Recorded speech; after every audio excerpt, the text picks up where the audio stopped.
I am sitting here with Commander Rey. Commander Rey, how are you doing today? I am as happy as a cartoon cat. Okay. I have to ask why. When you say you're as happy as a cartoon cat, is there something specific that makes you happy today, or you're just super happy? Happiness is a choice. Uh-huh. My perspective in life allows me to be happy all the time. I love it. I choose to be happy. What brings you to the spotlight today? Actually, I am the new, as of June 1st, commander of Post 12 of the American Legion. Congratulations. Thank you very much. And I am looking forward to bringing new life to the organization. The veterans are about 1% of the population, but we're the ones that do the heavy lifting. We're the ones that provide freedom. We're the ones that provide the opportunity. We're the ones that put our life on the line. And unfortunately, after we have served, we are often discarded. Veterans find themselves being taken for granted, being taken advantage of, even on active duty. There's a multitude of paperwork in trying to get your benefits. It's confusions. There's yesterday, 22 veterans committed suicide. And today, 22 veterans committed suicide. Before we dive too deep into this very important fact, let us rewind the tape a little bit for the sake of viewers who are not from the United States that may not be entirely certain that they understand American Legion or veterans as basic concepts. Okay. Every nation has servicemen. Yes. The American Legion is an organization that was funded by Congress. It is an international organization for the benefit of veterans. Veterans from around the world are Legion members. And they're legions or branches. Posts, yes. Posts. Okay, that's the proper term. So this is Post 12. Okay, Puerto Vallarta is Post 12. There are posts all over the world. You don't have to live in an area to be a member of that post. So veterans coming through Puerto Vallarta can join our post and become posts of Post 12, or members of Post 12 of the American Legion. Can veterans be members of different simultaneous posts? No, you have to. You choose your post. Yeah, you can transfer, but you are a member of one post. I want to go back to the facts you were sharing earlier, but let's keep it basic for the time being, because I will confess I'm completely ignorant about these things. So if I am a veteran, what would make me choose one post over another if I can join any post regardless of the city? Normally, a veteran is going to pick a city. Santa Fe. Okay, so a veteran would probably join a local post. The main reason being to get the benefits of what's called a VSO, a Veteran Service Officer. The Veteran Service Officer helps them walk through the bureaucracy of getting their benefits. Say a veteran has a disability, there's a certain amount of money that the government is going to pay for, they're going to give them a rating of a percentage of disability, and they're going to get a certain amount of money as a stipend every month. To give an example, tinnitus, which is ringing in your ears, that would get you a 10% disability pretty easily. The 100% disability is about $4,000 a year. So that tinnitus, that would get you about $400 a year. That would help most people. Of course. So if I am one of those people, is part of your job as the president of this post, Commander of the post. Commander of the post, to disseminate those payments or? No, my job and what I'm doing now is I've created a virtual service officer. Okay. To help with a veteran's claim. Got it. So as the commander of the post, my job would be, for example, if you showed up in Puerto Vallarta and you had a medical issue, Got it. My job would be to try to connect you with someone local, the local facilities, Red Cross or something here, help you if the embassy could help you, to direct you so that you can get help, to direct you to some type of assistance. We had a veteran who was homeless, so he had been robbed, he was homeless. So that would be something that I was contacted, we would address, we would try to find him housing, we would put him in touch with the embassy, we would see if we can maybe get him a ticket back home, get him a replacement for his passport, that type of thing. So it is 100% a service organization. This is a lot of service you provide. So, yeah. How did you, or what made you choose the post? Unless it's not, is it a post? Is it an election, or do you Right. volunteer? Well, to be an executive officer, you're elected. So I was elected to be the commander. Before commander, I was historian for Post 12. When the commander at the time, Jesse Rivera, Jesse stepped down, and he nominated me with his blessing, and the executive board members supported it, and voila, I am the commander. And here we are. Here we are. Okay, I am so glad we got this out of the way, because it gives me so much more knowledge and appreciation of what it's like to be in your shoes, without even getting into the whole business of having served and whatnot, and the consequences of being in service, which you were referring to earlier. It does not take a college degree to see how the effects of service of any kind are real. What is the organization's or the post's biggest challenge here in Puerto Vallarta? Well, serving veterans there are three things that are three big challenges for veterans being reintegrated into society. And this is an ancient concept back in the days when, in the Roman times and before that, when guys would spend, years hacking each other with swords. There was a process of integration, of helping you to go from being a warrior back to being a peaceful person. The big three problems that veterans face now is, first of all, the suicide. And the suicide comes, the high rate of suicide, which is about 22 a day, comes from frustration. That frustration comes from the mountain of paperwork and bureaucracy and apathy to these veterans. You've served, you've been traumatized, you've been injured, and you come back to a bureaucracy where you've got a clerk who's reading files and checking boxes to see if you're going to get your benefits. And you have to go through that, and there's no one there to help you with that. That's what the VSO, that's what a veteran service officer does. So as a post, we have veteran service officers, and that's what they do. The other problem is reintegration in the form of trying to translate your service into something that you can put on a resume for an employer. So say, for example, you were a combat Marine. Mm-hmm. And how do you put combat Marine on your resume? But as a combat Marine, you had discipline, you had order, there were people under you, you had to organize, you had to lead, you had to take care of things like supplies and munitions and that type of thing. So you're actually groomed for management. You're ready to be managed. Of course. And the military, the first thing the military does in basic training is to strip you of your personality and reinvent you as military, be a soldier, airman. I was Air Force, so we were airmen.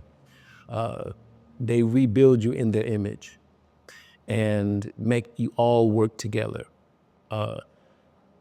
DEI, which is diversity, equality, and inclusion, was not something that the military intended to be a leader in.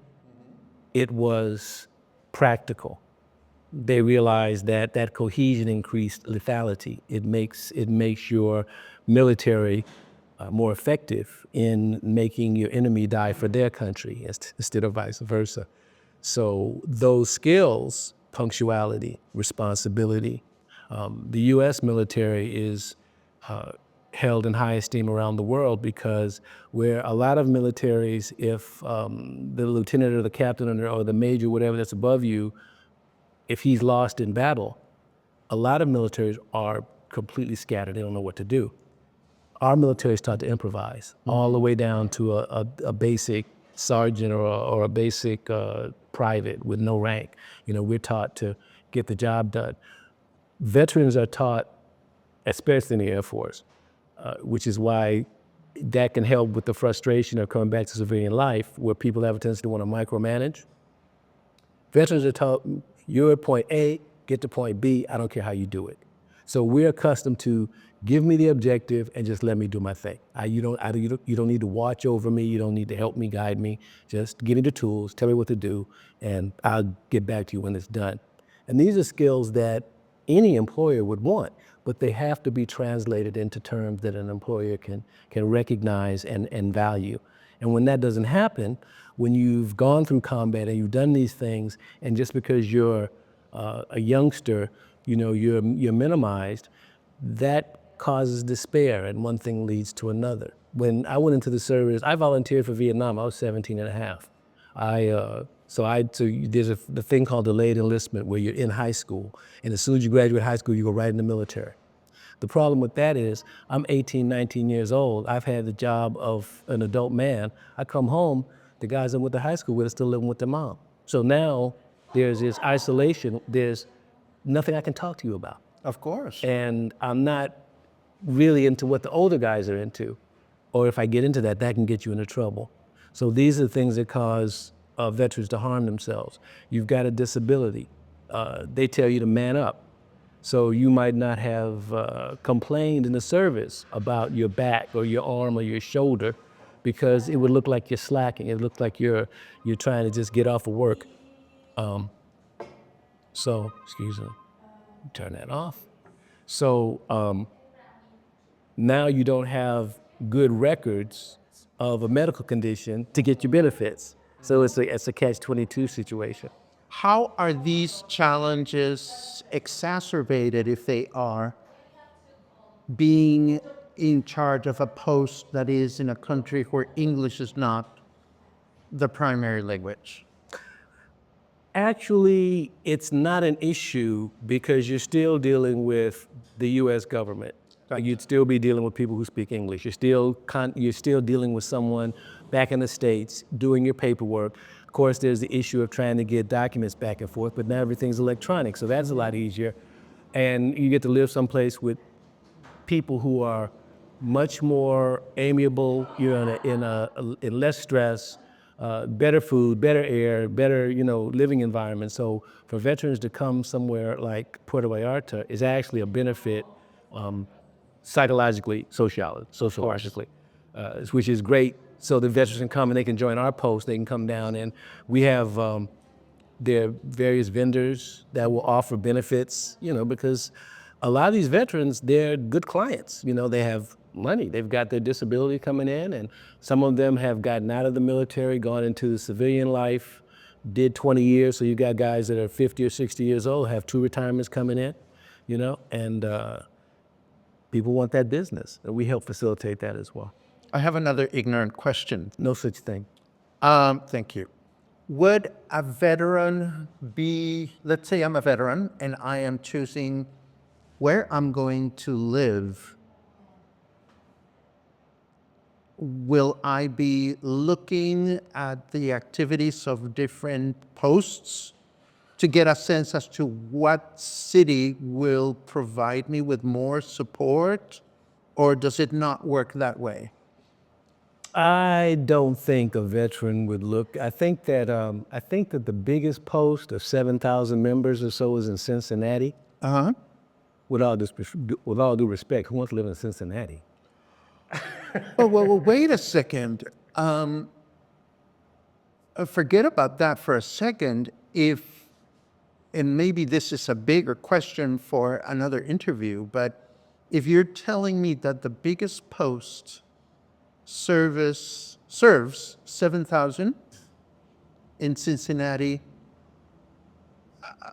there have to be thousands, if not hundreds of thousands of U.S. veterans There's probably 70,000 veterans in who's Cincinnati. taking care of the needs of all these veterans. And of course, this is a big, big question that goes beyond the scope of our spotlight here in Puerto Vallarta. No one. And I have taken upon myself to address that. I am professionally, I'm what's called an AI strategist. Okay. So I use synthetic intelligence to solve problems, business problems, life problems, whatever. And I have created an application that helps veterans get through the morass of bureaucracy that's holding them back.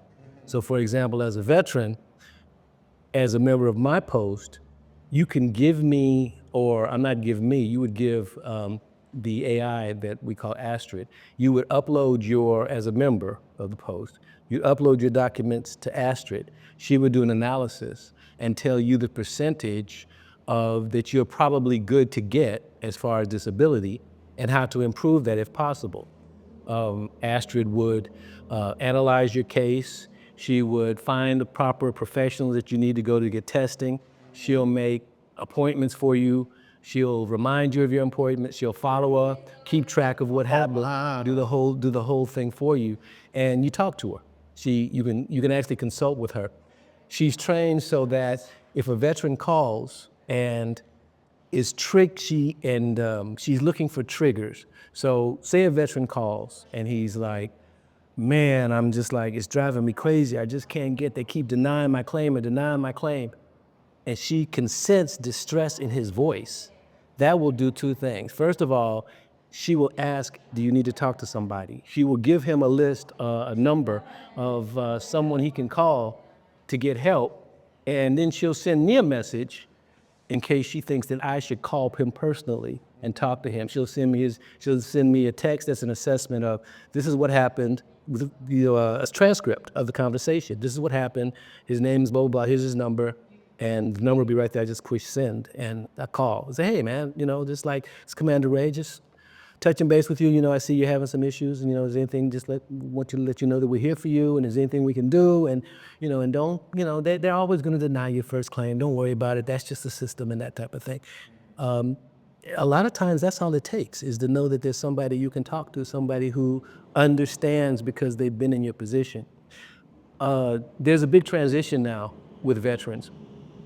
All the old timers are pretty much dying. You don't see veterans, Vietnam vets anymore. Now you're seeing Afghanistan vets, Iraqi vets. You're seeing vets in the new wars. They're younger, better educated, more brown, more female. And there's a little bit of a tension, like in Cincinnati. There's like a bunch of old guys who are using, in my estimation, the Legion kind of like as a drinking club. They play golf and hang out together and sit in the club and drink beer, as opposed to, there's guys that really need to get help. I mean, everybody laments about 22 veterans a day committing suicide, but I don't see anybody doing anything about it. And really, the first thing is to let people know they're not by themselves, and to give someone they can call, or someone they can talk to who's gonna listen. Just listen. Just listening is so important. So that's what we're addressing. And we're having a membership drive the 24th of September. Okay. We're gonna have an open membership so that not only veterans, but veterans' friends, veterans' families, I want them to know what we're doing so we can get referrals. I mean, you might not be a vet, but everybody knows a vet. And to let people know that these services are available, because this is all brand new. And AI is just, people don't realize, Paco, AI for the public, it's only 100 days old. For the military, we've been using AI for decades. Wow. I got out of the Air Force in 1978. The aircraft, the F-15s, F-16s, A-10s they're using now, I helped develop that stuff that long ago. So that's how far the government and the military is in using these technologies. And now they're available to us, so we're putting them to use. Tell me about this membership drive. Is it going to happen at a physical place, or how is it going to manifest itself? It's going to happen right here. It's going to happen at the Joint. Oh, wow. And we're going to have it online. You'll be able to zoom in and get information. So we're going to try to make it as accessible to everyone as, so hopefully we can get the word out through venues like yours to let people know that we're going to open our doors. We want people to look at Astrid and Ember, call her, talk to her. I brought, she's here in my stuff, so you can see what we've got, and it's really extensive. So we know what it is. We know what the mission is. We know how to get in touch. What else are we missing here, Commander Rey? Well, there's a number. People can call her. The number is 810 all vets, and if you can contact me, commanderray.post12@gmail.com, or call me. I'll give you my number. It's +1 702 334 5228. Give me a call if you have questions. I'll be glad to answer any questions anyone has. There's a lot to cover. So, and this is, I think, just kind of like opening the can of worms. There's a lot we have to offer. There's a lot that needs to be done. Well, for me, it's a pleasure to be a conduit for this information and to amplify it in whatever way I can. I have one final question, if I may. If you, as a veteran, are here to look after all these other veterans, who's looking after you? Empress. Empress. That's a great answer. Commander Rey, what a pleasure to meet you. The pleasure's mine. Forgive my ignorance about the United States Armed Services, but I am so happy to know that the work that the armed forces have done is well supported here. Anytime you have anything new or interesting or important to share, please know that you're always welcome to return. Thank you very much. And anytime you want to see Astrid or speak to her, I'll be glad to let her speak to her. So you can, it's like I say, it's designed. This is actually a tablet and a phone is what we call a field kit. And the other thing that we're doing is providing income for veterans. So this is something that they can do and actually earn money, be trained as a VSO, and you can earn money as a VSO. You can earn money to help people. With Astrid, you can do that as well. So we're really trying to cover all the bases. The people who serve are so often taken for granted. I don't know if you remember in May, there was an accident with the Mexican Navy. So we deal with when the Mexican Navy comes here, the U.S. Coast Guard comes here, we usually go to the Mexican Marine base and have a volleyball game. So we deal with the Canadian military, all the military comes down, we're one big family. That's great. These kids were on a tall ship that was here in the harbor, the big old schooners. And there was an accident in, I think it was Brooklyn Harbor. I think it ran to the Brooklyn Bridge. Yes, I remember that. Two youngsters were killed and like 20 were injured. Mm-hmm. That is a high honor duty. You have to be a top cadet to get that kind of job. And those kids were just on a regular tour of duty. Yeah. And they got killed. Yes. And that's horrific. They're out at sea for 6 months. They come into a port like this. They're here for an afternoon, 2 days, 3 days. And we really, in the past, didn't have anything to offer them. We're putting together a fund so that we have like a adoption fund where you can adopt a service person. So when they come here, as opposed to just giving them some hamburgers and some free beer and a live band and a bar, how about we treat them to a horseback ride or scuba diving or take them to one of the beaches like Camixto or Los Animas or something like that, where, but we didn't have the funds or the mechanism to do that. So that's another thing that I want to see happen. So when these kids come here, we can show them something. We can show them what it's like to live here, and maybe when they get out, maybe they'll come back and, and come and live with us here in Puerto Vallarta. That's beautiful. Yeah. Well, you've given me all kinds of inspiration and new ideas, new things to think about, and that is a great way to live, in my opinion. Commander Rey, thank you so very much. Pablo, thank you so much for having me. Stay in touch. I absolutely will. And we will talk again soon. I hope so.